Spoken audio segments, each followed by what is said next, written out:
Hello and welcome to this episode of The Unnoticed Entrepreneur. Today we're staying in London and we are going to meet Matthew Stibbe, who is the founder and CEO of a company called Articulate Marketing. Matthew, welcome to the show. Hello, Jim. Nice to be here, and thank you for having me. Well, thank you because you've got a career as an entrepreneur. You built a big gaming company and now you've got a marketing consultancy and you've been an author.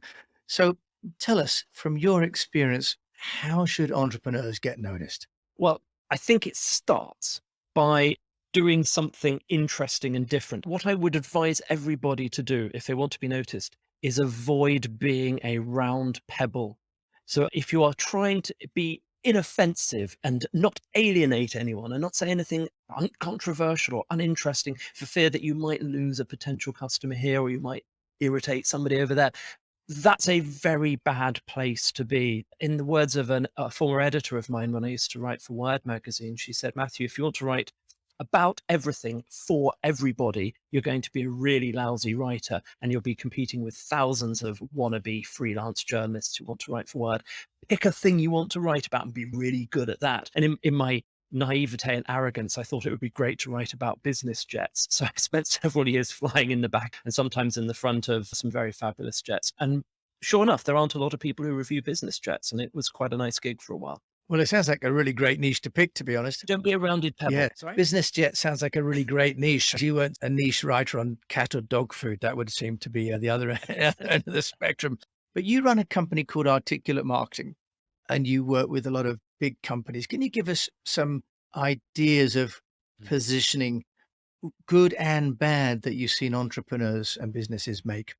Well, sure. The perennial problem amongst big tech companies, and I've worked with a few of them over the years, and I'm not picking any of these out by name, but you've seen them out there. They tend to talk about the technology. So we would say speeds and feeds. We've got this many gigahertz and this many megabits and this many megapixels. And it tends to be very insular. It's like they're looking at their competitors and they're doing tables of features and they're working all of this out. In order to differentiate, we need a little bit more of this and a little bit more of that for slightly less money.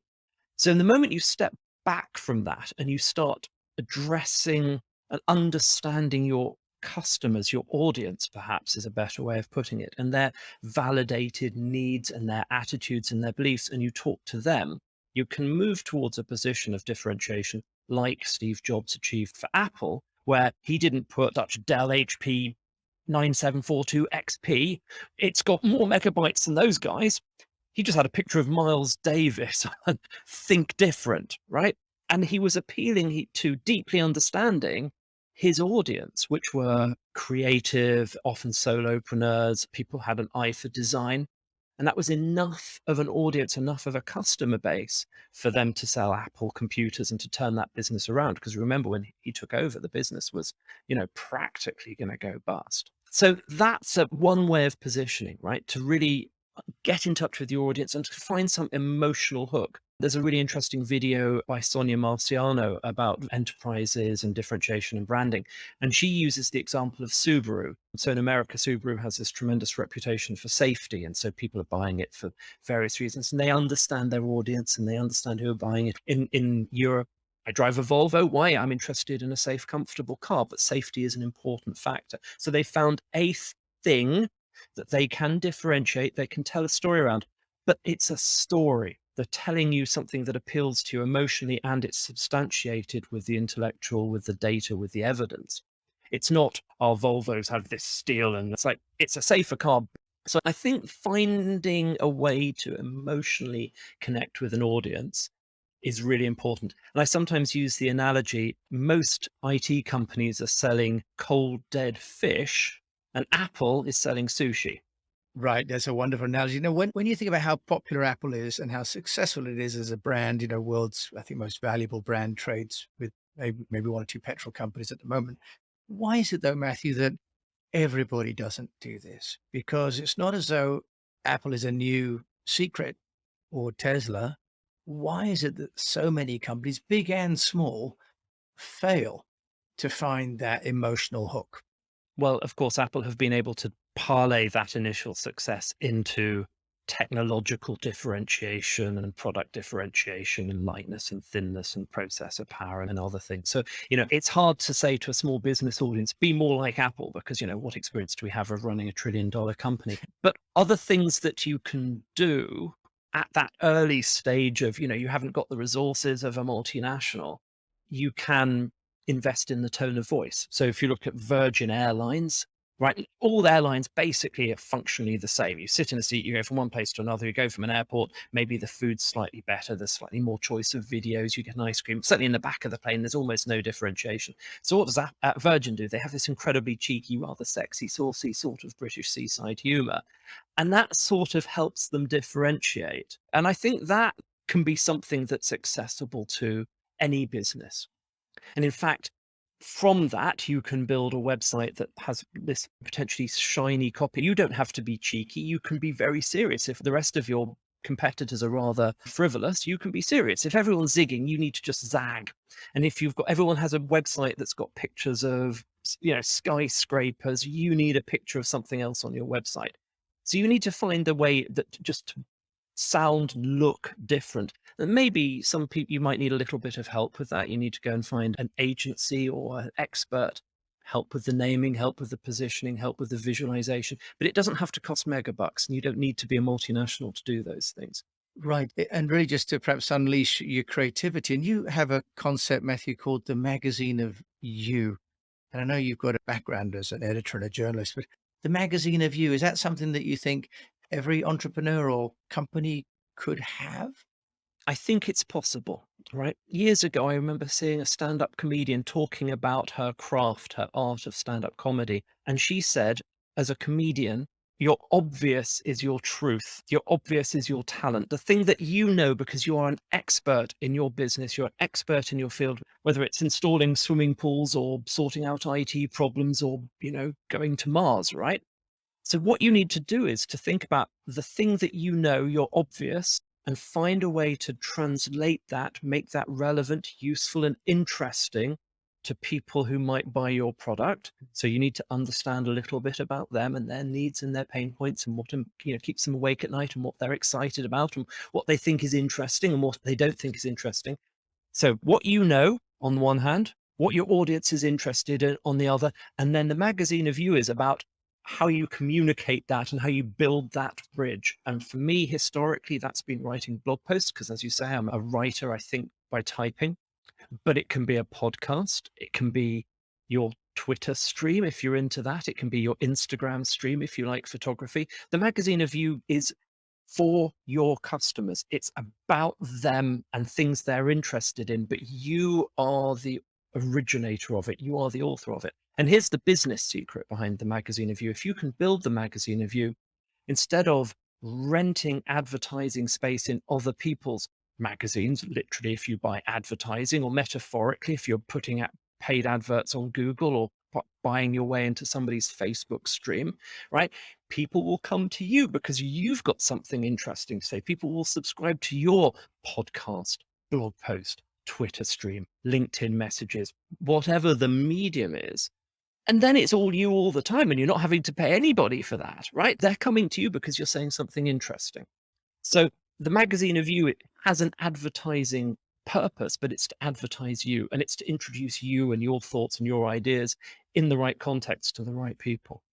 And Matthew, one of the common elements of entrepreneurs is they're often busy fixing many problems, and they're not all starting as, if you like, creators from a content perspective, which the magazine of you, as the way you've described, it kind of implies that they might need to be good and feel self-confident about how they write, how they sound, how they look. What's the workaround for the entrepreneur who may be a little bit shy or isn't so confident about the way that they sound?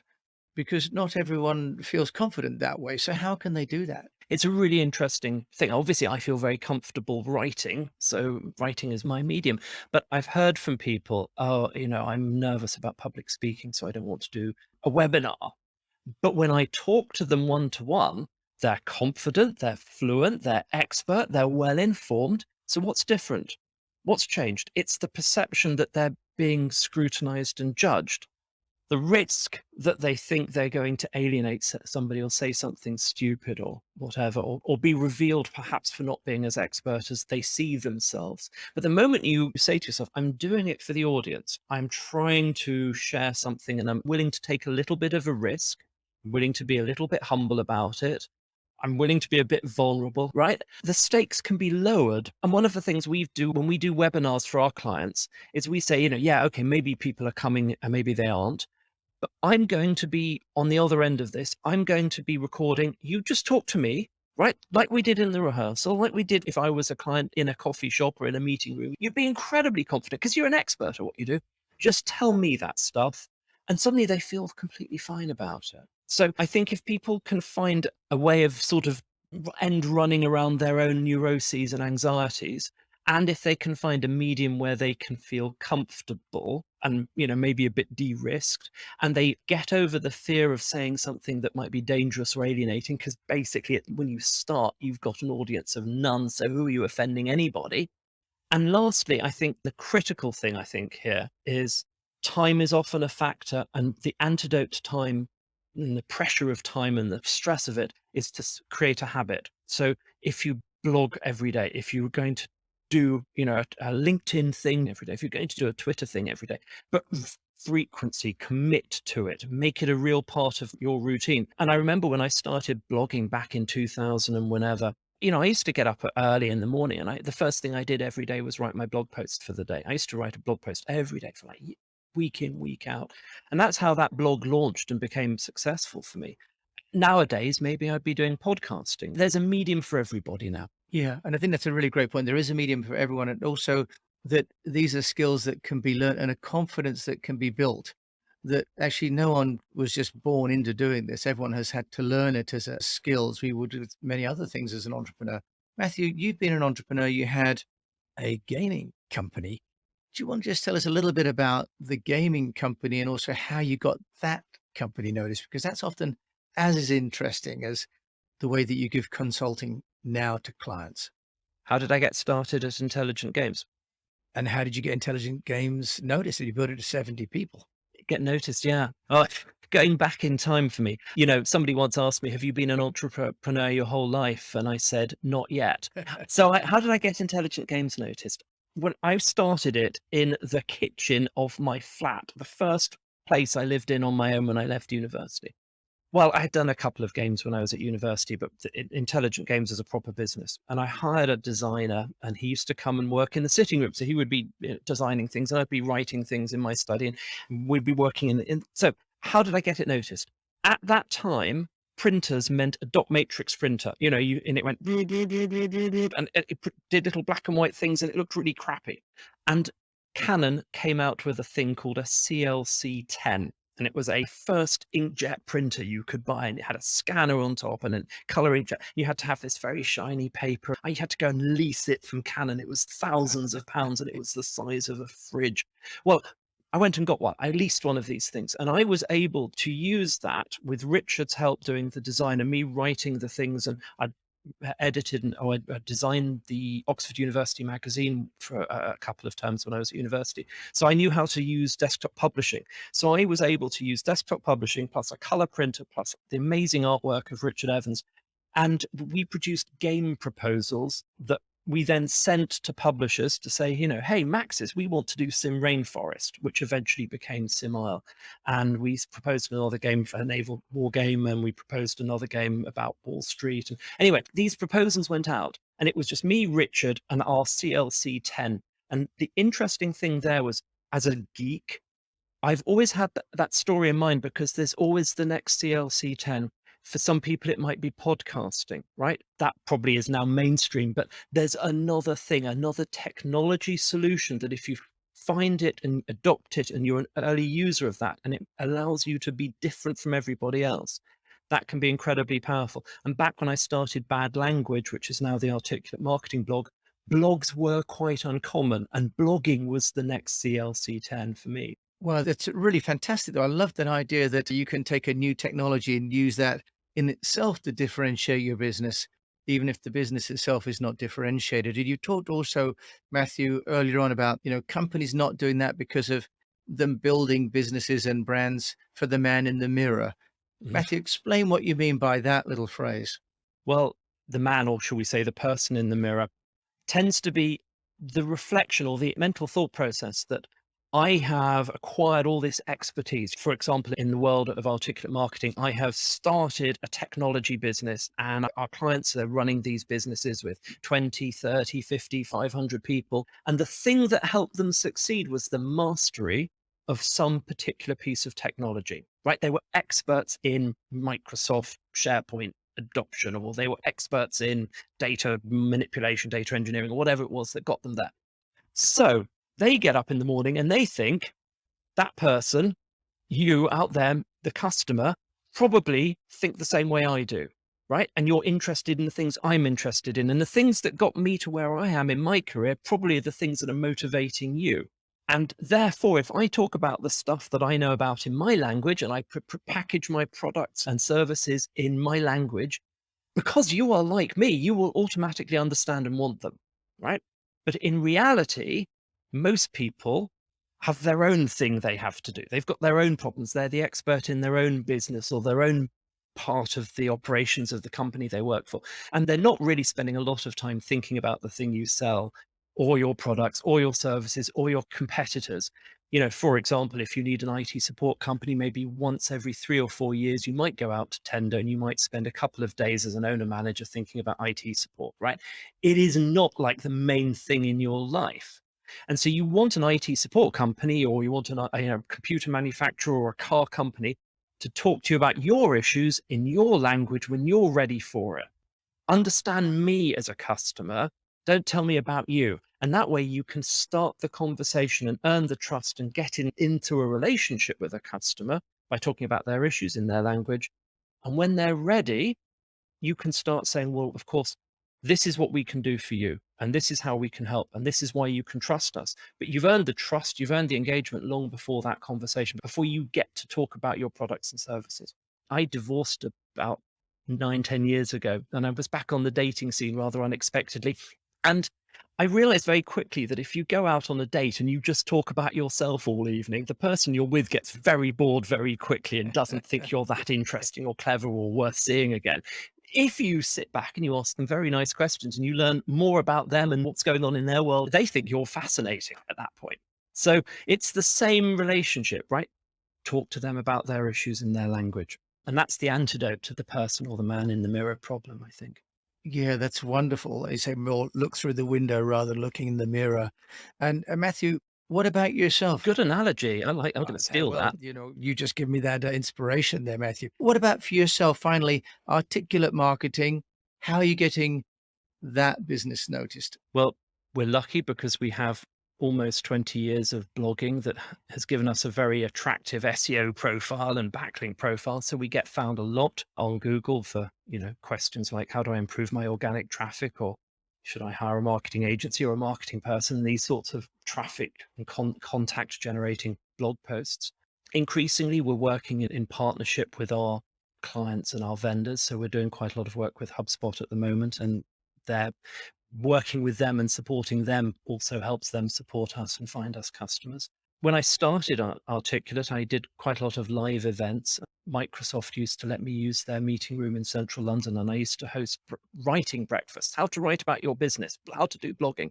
And some of my earliest customers came from those very small, very simple events. And I think we should start that again now that the COVID restrictions are evaporating. I think, though, we also do quite a lot of things like this, guesting on podcasts and trying to get the word out a little bit. That's becoming a big thing. More LinkedIn engagement and quotes, thought leadership. And I write my own blog now. My old writing blog sort of got folded into the Articulate Marketing blog. So I now blog at geekboss.com, and I'm writing about management and leadership and a little bit of marketing, a little bit of aviation, and a little bit of Lego. Matthew Stibbe, thank you so much for joining me. In terms of a final place people can come to see you, is that blog you just mentioned? I'd love it if anyone wanted to look at geekboss.com. If you want to find Articulate Marketing, we're at articulatemarketing.com. If you would like to talk to me, I'd love to hear from you. Articulatemarketing.com/meet, MET. That's my online calendar. You could book up a time, we'll have a chat. Come on over, I'll put the kettle on. Well, that's a fantastic offer. Matthew Stibbe, thank you for sharing so much wisdom with me and my fellow unnoticed entrepreneurs today. Thank you so much for joining me. It's been my pleasure. Thanks for having me. It's been fantastic. So you've been talking to Matthew Stibbe. And of course, as always, I will put all of my guest contact details in the show notes. Thank you for joining me, Jim James, on this episode of The Unnoticed Entrepreneur.